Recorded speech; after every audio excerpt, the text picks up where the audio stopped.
Disebut puncak zikir karena sholat itu bisa menghimpun semua jenis zikir.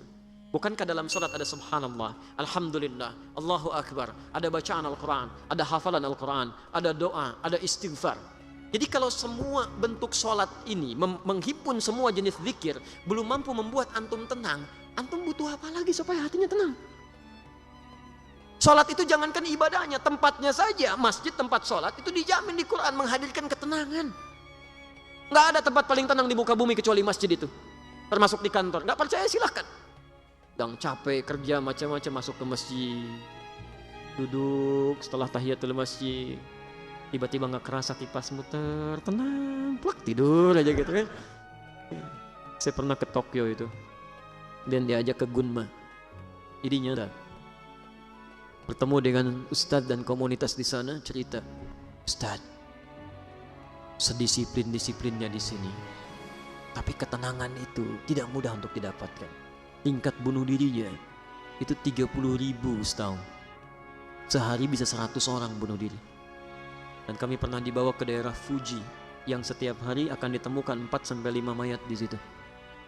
Makanya kata Profesor Kato, sehebat-hebatnya orang Jepang yang disiplin masih kalah sama orang Muslim.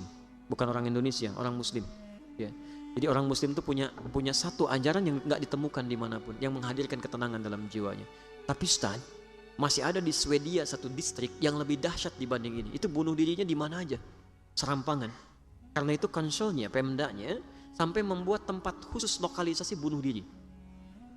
Dan jamnya diatur jam 10 sampai jam 12. Jadi kalau datang jam 8 kepagian, datang jam 2 kesiangan, besoknya lagi gitu. Nah ini nyata kejadian, satu kali ada orang akan bunuh diri, ya jadwal dia jam 12. Ketemu dengan salah seorang di situ, Muslim, Ustadz juga, cuman di Eropa kan tampilannya agak beda. Ditanya mau kemana kamu? Mau bunuh diri. Jam berapa? Ya, jam berapa? Jam 12 katanya. Baik, sekarang kan masih ada waktu, mau ikut saya? Oh tidak, nanti saya terlambat. Terlambat? Kata Ustadznya, nanti saya berikan gantinya. Kan kalau kamu memang merasa dirugikan, saya bayar gitu kan. Akhirnya dia ikut, dibawa ke masjid. Karena dia belum Muslim, dia nggak bisa masuk, dia nunggu di luar. Ternyata mendengarkan tausiah, ada mendengarkan bacaan Quran, Allahu Akbar. Tadi saking tenangnya duduk, ngantuk, plak tidur.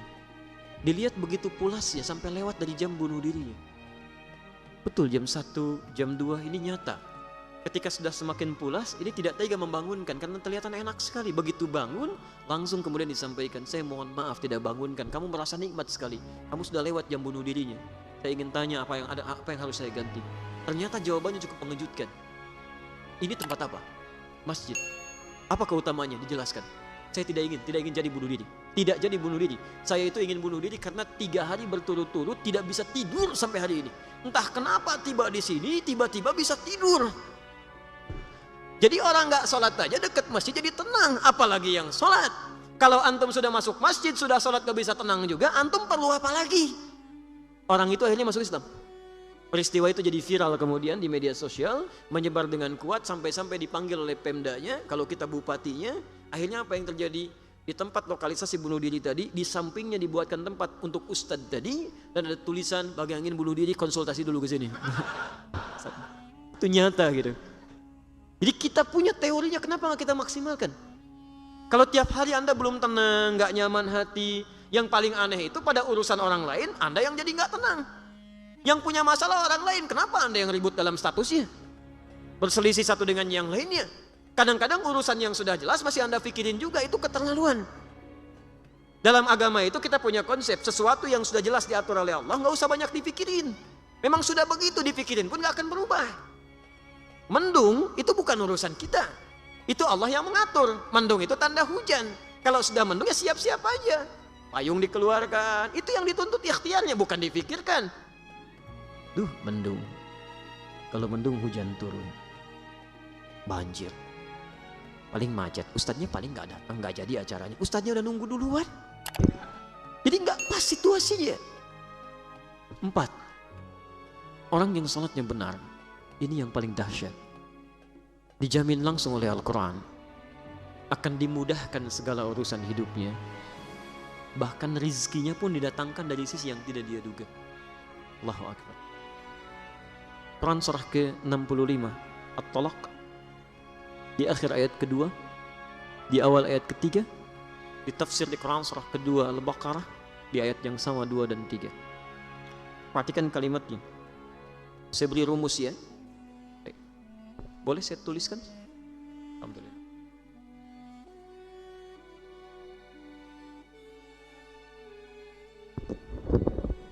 Baik, perhatikan rumus Quran surah ke-65. Di akhir ayat kedua, di awal ayat ketiga. Maaf, kelihatan? Oh, belum, saya belum nulis. Antum bagaimana ya? Antum makan apa barusan? Quran surah ke-65. Baik, bismillah. Perhatikan kalimat. Wa may yattaqillaha, siapa yang bisa meningkatkan takwanya kepada Allah, yaj'al lahu makhraja, kami berikan jalan keluar, solusi dari setiap persoalan yang dialami. Fokus ya. Kalau Anda punya masalah dalam kehidupan, di rumah tangga, di kantor, dimanapun, firman Allah sederhana, yattaqillaha yaj'al lahu makhraja. Jawabannya kata Allah, cukup tingkatkan takwa, kami selesaikan masalahnya. Jadi kalau Anda sedang punya masalah, biayanya nggak mahal, tenaganya nggak banyak, takwa tingkatkan, masalah diringankan oleh Allah. Jadi kalau Anda sekarang punya masalah nggak tuntas-tuntas, di kantor jadi juara, di rumah nggak pernah tuntas, padahal masalah yang sama oleh orang lain cukup dengan senyuman, Anda nggak selesai, mungkin cek, ini yang kurang. Bahkan rizkinya pun, wa yarzuqhu min haitsu la yahtasib, kami datangkan rizkinya dari sisi yang tidak dia duga. Jangankan yang Anda ikhtiarkan, yang Anda tidak cari pun tiba-tiba bisa mendatangi Anda. Nah sekarang, kalimat takwa disebutkan perubahannya 115 kali dalam Al-Quran. Kalimat takwa pertama ada di Al-Baqarah, Quran surah kedua, ayat 2-3. Dzalikal kitabu la raiba fi hudan lil muttaqin. Siapa orang takwa ini? Ayat 3-nya. Alladzina yu'minuna bil ghaib wa yuqimunas shalah, menyempurnakan salat. Kalau Anda bertanya, ya Allah bagaimana cara saya meningkatkan takwa ini? Kalimat takwa pertama, salat. Jadi kalau salat kita meningkat dengan baik, masalah kita tuntas, selesai. Ya. Salat. Jadi kalau sampai hari ini masalah tidak pernah tuntas, tapi kita salat. Yang jadi masalah di kalimat yuqimun. Barangkali belum sempurna cara salatnya. Belum sempurna.